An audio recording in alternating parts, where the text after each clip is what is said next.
everybody, this is Oscar Arandares with Global Banker, Residential Property Management Department Head here over at Global Banker. And so we're going to do a little bit of a crazy format today.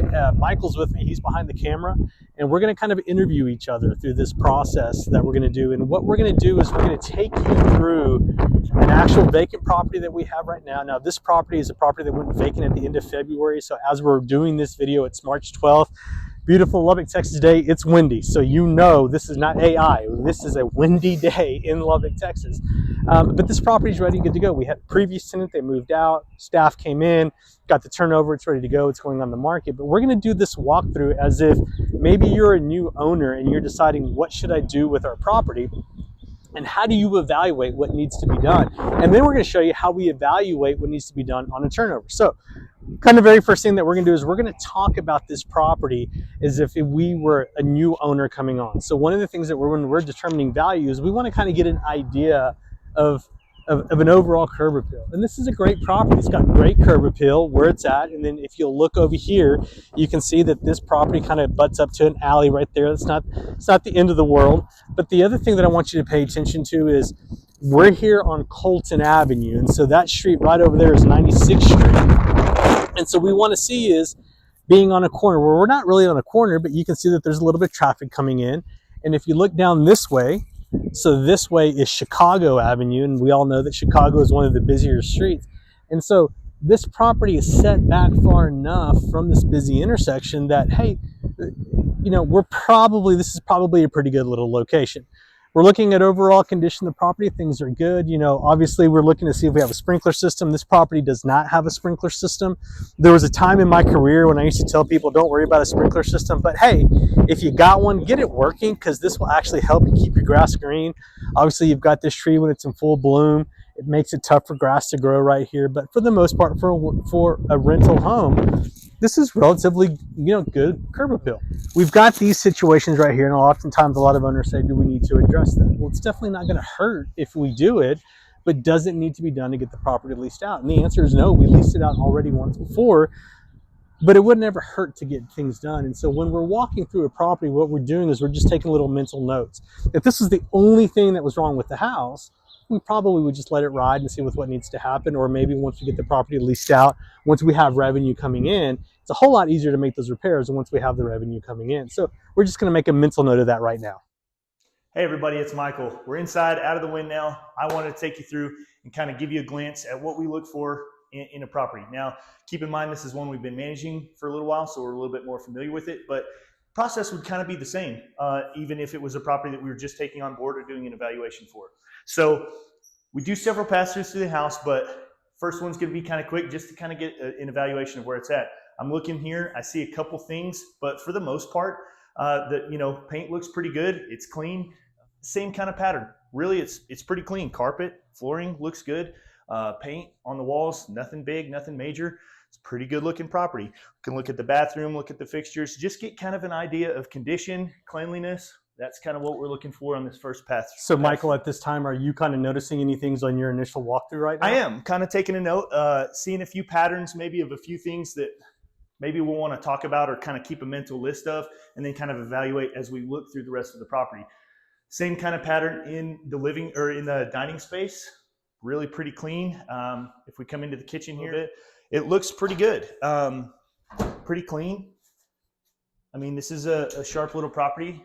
Refrigerators, owners, let's take these out of the houses. Don't leave these. We don't want the refrigerators in there. It's just another thing that's going to cost you money. So laundry room, still kind of noticing a few different patterns. A lot of the stuff kind of is tending to be the same. So if we look at the bedrooms, this is good looking property. We've got nice, good clean paint on the walls. Floors look pretty good. Bathroom in here, same kind of idea. Is it clean? Is it, do we have anything that's noticeably standing out? And we start to pick up on a few of these patterns, stuff that we're kind of keeping a checklist of. Yeah, so I'm curious too, because I'm making a little bit of a list in my head, so it's going to be interesting to see if we'll see if the list is the same. Yeah. Okay. Let's take a look at the outside. Yeah, last little spot here, we'll check in the backyard.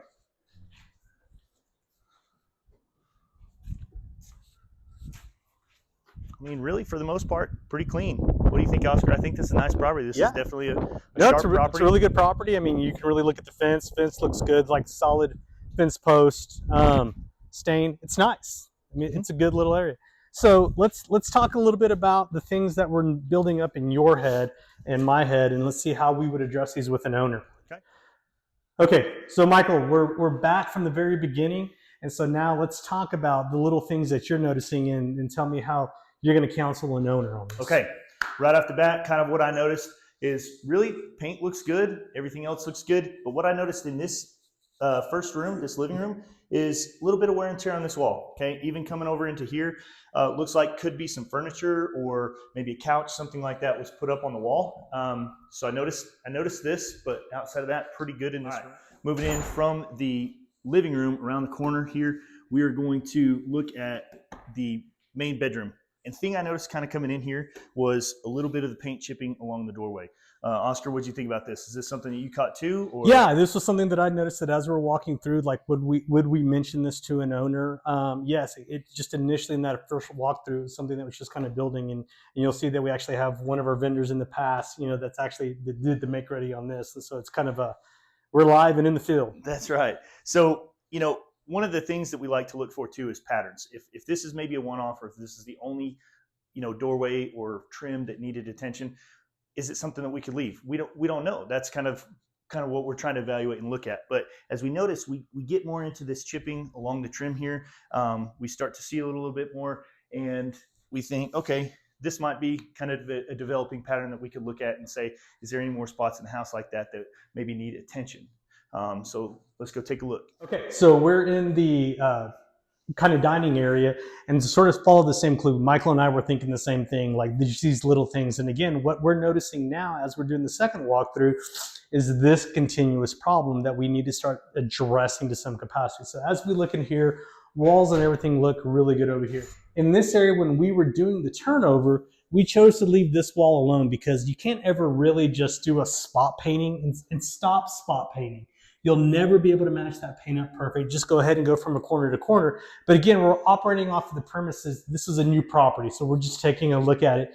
But again, I'm not sure that I would necessarily recommend that we're having to repaint, but I'm starting to see a common thread, these little chips that are coming in. And again, we've just walked in through a couple of rooms, and if this was the only thing, would it bother me? Probably not. We would just roll with it. And as we're walking in here, I'm noticing this again as well too.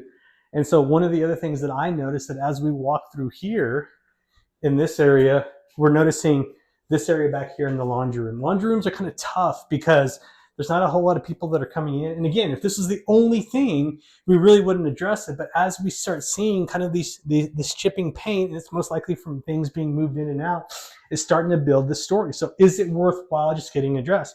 And now I'm starting to get to the tipping point where, like, yeah, we probably need to start addressing this paint to some capacity. All right, not too much more in these bedrooms, but seeing the same kind of pattern.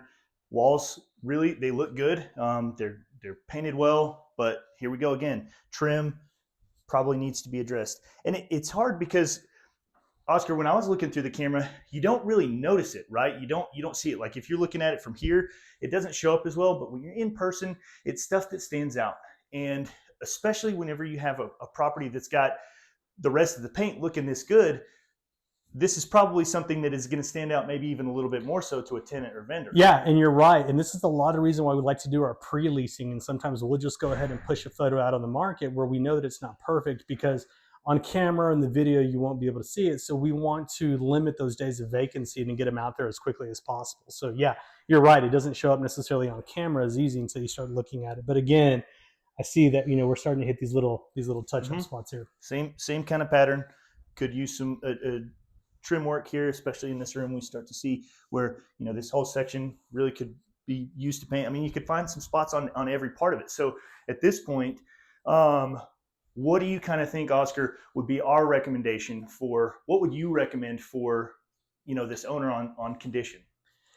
Yeah, so I think overall it's in great condition. Let's go ahead and hand this off. I think that we're in great condition of the property.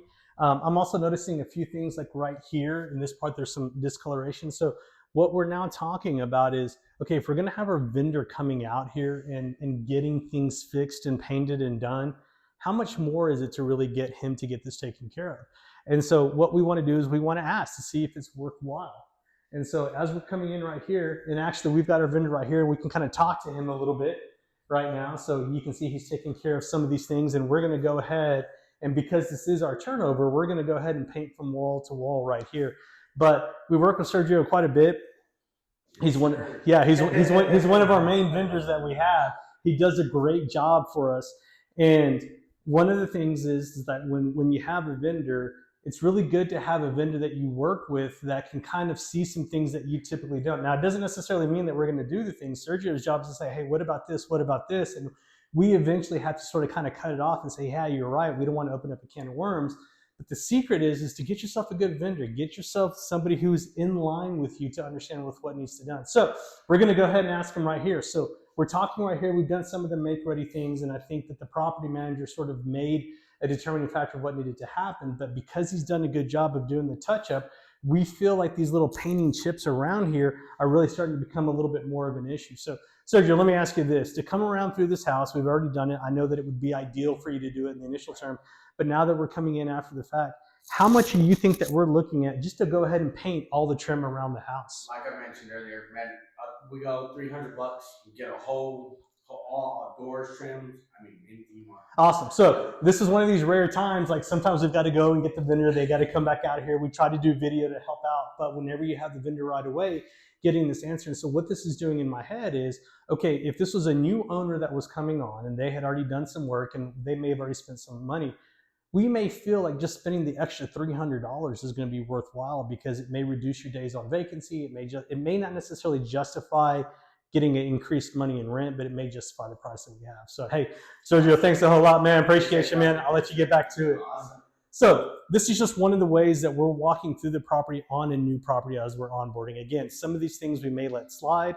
And there's some other things like the outside of whether or not we need to address that. If we already have a vendor that's out here, you know, you've got to remember these guys they're making money off of their time to go out there. When they got to go to Home Depot, that's time that they're having to spend. And so those are costs that you need to factor in. So when you can have a good vendor like Sergio, where you can just have one guy and just call him, and he can come out here and he can take care of some of this patchwork. He can paint this. He might be able to do the outside. He can do the trim.